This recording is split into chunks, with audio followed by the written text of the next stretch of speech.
Ngopi bareng MJH, ngobrol santai penuh makna. Oh, oh, oh. Bersama Prof. Muhammad Jafar Hafsah, cerita petani penuh inspirasi. Bismillahirrahmanirrahim. Assalamualaikum warahmatullahi wabarakatuh. Salam sejahtera. Kembali lagi di channel Yampi Focus dalam program Ngopi Bareng MJH.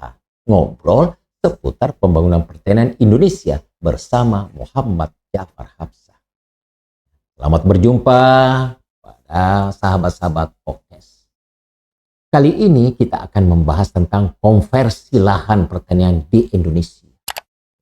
Bagaimana regulasinya, bagaimana kondisi saat ini, bagaimana strategi pencegahannya, bagaimana peran pemerintah dalam dan pemangku kepentingan.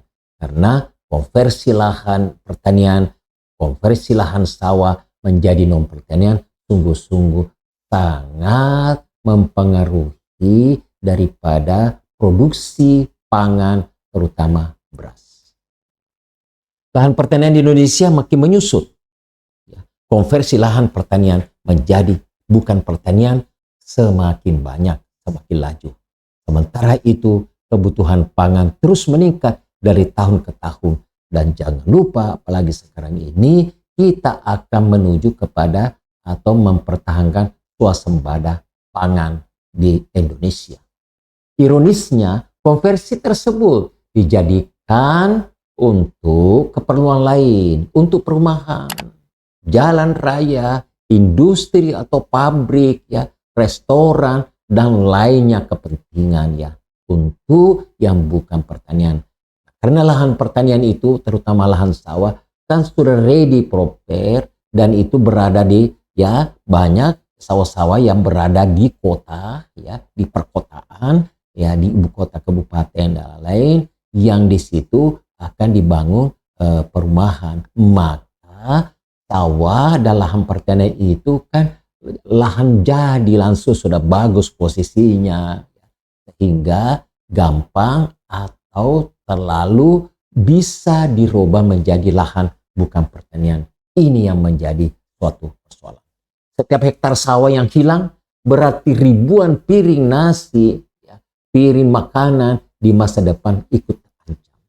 Data menunjukkan penyusunan lahan lebih dari 79.000 hektar hanya dalam 5 tahun terakhir. Kita mendengar bagaimana konversi lahan di Bali ya, yang kemudian berubah menjadi non pertanian, bagaimana konversi lahan di Jawa Barat, di Jakarta, ya, kemudian di Surabaya, begitu pula di Sumatera Utara dan seluruh provinsi ya, terjadi konversi lahan. Baik yang formal maupun itu konversi lahan dengan bagaimana melanggar daripada aturan-aturan yang telah ada. Sebenarnya sudah ada regulasi yang mengantisipasi konversi lahan pertanian, tetapi faktanya konversi lahan pertanian masih terjadi. Ya, bagaimana strategi pemerintah? Mari kita bahas tuntas. Sudah ada regulasi, Bapak. Ya, kita semua paham. Undang-Undang Nomor 41 Tahun 2009 tentang perlindungan lahan pertanian pangan berkelanjutan PLP 2B sebagai dasar hukum utama perlindungan sawah. Saya pada waktu saya DPR ini, di awal DPR ini, saya membahas daripada undang-undang ini. Yang kedua, ada Undang-Undang Nomor 6 Tahun 2023 ya, yaitu penetapan Perpu Nomor 2 Tahun 2022 tentang Cipta Kerja menjadi undang-undang. Melarang alih fungsi lahan pertanian tanpa kajian strategis dan penyediaan lahan pengganti. Itu sudah jelas itu. Atur dengan baik. Nah, ketiga, ada Perpres kita 2019, kalau saya tidak salah, nomor 59 tentang pengendalian ya, alih fungsi lahan sawah menjadi ya, dia itu menjadi jadi pengendalian alih fungsi lahan, ya, kemudian menjadi acuan Kementerian Pertanian dalam menekan konversi lahan pertanian. Ya. Nah, kemudian Kementerian ATR BPN, ya, ATR Kementerian Agraria Tata Ruang, ya, BPN Badan Pertanahan Nasional bertugas mengawasi dan mengendalikan alih fungsi lahan melalui penataan peta lahan sawah yang dilindungi LSD dan integrasi lahan pertanian pangan berkelanjutan LP2B dan RTRW, ya, RTRW, RTTR, RDTR, saudara.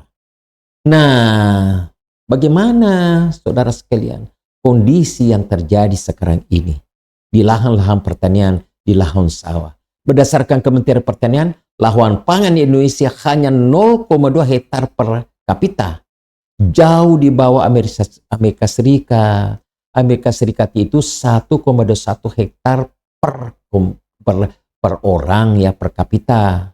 Cina 0,37, Thailand 0,33 hektar. Luas sawah di Indonesia, ya, tinggal 0,026 sampai 0,031 hektar per kapita. Data dari pemerintah. Data ATR BPN 2024 menunjukkan, ya, 79.000 hektar dalam 5 tahun terakhir ini, ya, menunjukkan penurunan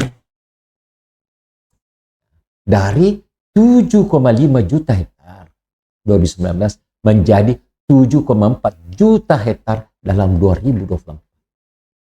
Penyusutan lahan pertanian ini masih terus terjadi karena tekanan kepentingan non pertanian yang modal besar, sementara pengawasan di level pemerintah, pusat, dan daerah sepertinya kurang efektif, belum efektif. Nah, bagaimana strategi seyogianya strategi kita untuk bagaimana tidak terjadi konversi lahan. Pengendalian alih fungsi lahan, ya. Pemutakhiran data spasial SD, LSD, dan integrasi dengan peta LP2B. Ya. Oke. Ini bisa dipahami. Kemudian penetapan lahan sawah dalam peta KP2B, LP2B, LCP2B, dan RTRW provinsi kabupaten kota. Pemberian insentif daerah melalui mekanisme DAK dan DAU bagi daerah yang menetapkan LP2B. Insentif bagi petani berupa bantuan sarana pertanian bagi wilayah-wilayah menetapkan LP2B. Hingga 2024 terdapat 8 provinsi dan 151 kabupaten kota yang sudah menetapkan LSD pada LP2B. Nah, ini Pak. Nah, kemudian Bapak sekalian, bagaimana kita menambah sawah, menambah lahan pertanian, yaitu ekstensifikasi, itu cetak sawah baru, membuat food estate, kemudian mencetak lahan-lahan baru yang nanti di mana dikelola baik oleh estate, tapi terutama dikelola oleh rakyat, oleh rakyat. Jadi tentunya sawah-sawah ini dibagikan kepada petani, kepada calon petani untuk dikelola. Targetnya 2025, 225.000 hektar sawah baru di 20 provinsi. Di mana di Papua, di Pulau Kalimantan, Nusa Tenggara, dan Sumatera.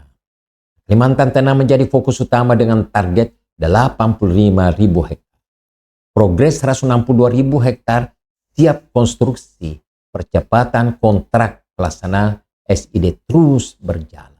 Kegiatan mencakup percepatan CPCL SID hingga 200.000 hektar yang sudah clean and clear. Nah, intensifikasi optimisasi lahan. Jadi, Ya, intensifikasi optimasi lahan itu biasanya kita berikan istilah peningkatan intensitas pertanaman. Nah, 225 masuk saya tahun 2025, 500.000 hektar lahan existing dioptimalkan di 20 provinsi. Dioptimalkan ya, di mana pertanamannya ya tetap minimal sama 2 kali dan atau ditingkatkan intensitas tanahnya lebih besar daripada 2 kali. Nah, tujuan peningkatan indeks pertanian dari 1 kali menjadi 2-3 kali tanaman per tahun. Itu maksudnya. Kemudian pekerjaan multipurwolahan tanah, pengairan, pemupukan, pengendalian hama, dan pasca panen. Anggaran konstruksi tersedia untuk 2.808.000 hektar dengan 180.000 hektar sudah terkontrak. Ya, hampir 50%. Upaya percepatan meliputi kontrak konstruksi pelaksanaan SID dan penyelesaian TPCL SID. Nah, prinsip-prinsip kebijakan sungguh menerapkan undang-undang membatasi konversi lahan pertanian dan non pertanian sesuai dengan Undang-Undang Nomor 41 Tahun 2009. Kemudian pengawasan diperketat, ditingkatkan, diefektifkan, sungguh-sungguh dilaksanakan terhadap konversi lahan pertanian. Jadi pengawasan itu kita tingkatkan bagaimana mencegah konversi lahan pertanian.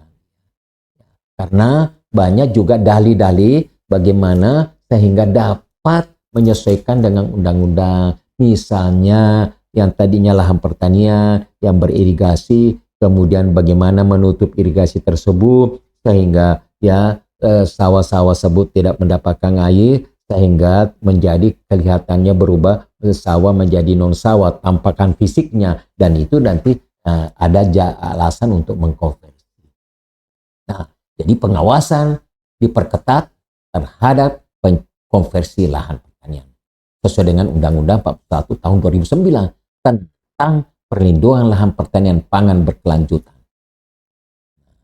Yang ketiga, menghindari kamuflase status lahan yang memungkinkan dapat dikonversi. Itu tadi yang saya sudah kemukakan. Nah, kemudian cetak sawah dan lahan pertanian baru. Kita mencetak sawah lahan baru. Kita ya mencetak sawah, mencetak lahan pertanian baru pada wilayah-wilayah yang sesuai tata ruang memungkinkan untuk kita cetak sawah. Ya. Pada itu sudah ada di tata ruang, sudah ada lahan-lahan yang memang memungkinkan untuk cetak sawah. Tentu menghindari cetak sawah pada ya hutan-hutan produktif, ya, pada hutan-hutan lindung. Nah, cetak sawah lahan pertanian baru memenuhi tentunya undang-undang tata ruang. Ya. Jangan lupa kita itu mempunyai undang-undang tata ruang, peruntukan lahan sudah ada. Ya.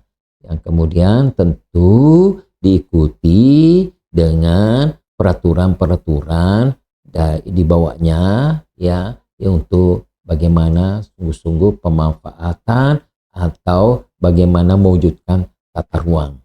Dan yang keenam, pemerintah mengajak semua pihak untuk berseni mendukung swasembada pangan nasional, yaitu bagaimana ikut dari mengawasi. Masyarakat segera melaporkan kalau ada konversi lahan ya yang dianggap itu liar atau tidak memenuhi kaidah-kaidah atau bertentangan dengan peraturan perundang-undangan. Dan itu, saudara-saudara sekalian, para pemirsa, sahabat-sahabat Yampi, kepada seluruh masyarakat, kami menyarankan agar sungguh-sungguh mau mengawasi terjadinya konversi lahan yang bertentangan dengan peraturan perundang-undangan. Itu satu. Kemudian masyarakat memberikan dukungan pelaksanaan perluasan area lahan pertanian dan sawah sesuai dengan tata ruang. Kemudian yang ketiga, pemerintah sungguh-sungguh ketat dalam konversi lahan liar dan tidak bertanggung jawab yang melanggar aturan dan perundang-undangan. Bagi pelanggar akan diberikan sanksi-sanksi sesuai dengan peraturan perundang-undangan. Semoga ya upaya-upaya kita di dalam mempertahankan lahan pertanian dan pun menambah luas areal pertanian, area sawah, sungguh-sungguh mendapatkan dukungan pemerintah, seluruh stakeholder atau seluruh masyarakat. Dengan demikian, kita sungguh-sungguh dapat mempertahankan swasembada pangan, swasembada beras, swasembada pangan, dan insya Allah kita bisa menjadi lumbung pangan dunia. Terutama menghadapi tahun 2045. Oleh karena itu, upaya-upaya keras kita bagaimana menjaga, melindungi daripada lahan-lahan sawah, lahan-lahan pertanian agar supaya tidak terkonversi, sekaligus menambah luasnya areal-areal pertanian, areal-areal pangan, areal-areal sawah untuk mendapatkan swasembada pangan, swasembada beras, dan juga untuk peningkatan produksi komoditi-komoditi lain. Sehingga sungguh-sungguh kita dapat menjadi pemeran utama di dalam penyiapan pangan di Asia, di Asia, dan kemudian di seluruh dunia ini. Demikian, wabillahi taufiq wal hidayah. Assalamualaikum warahmatullahi wabarakatuh. Ngopi bareng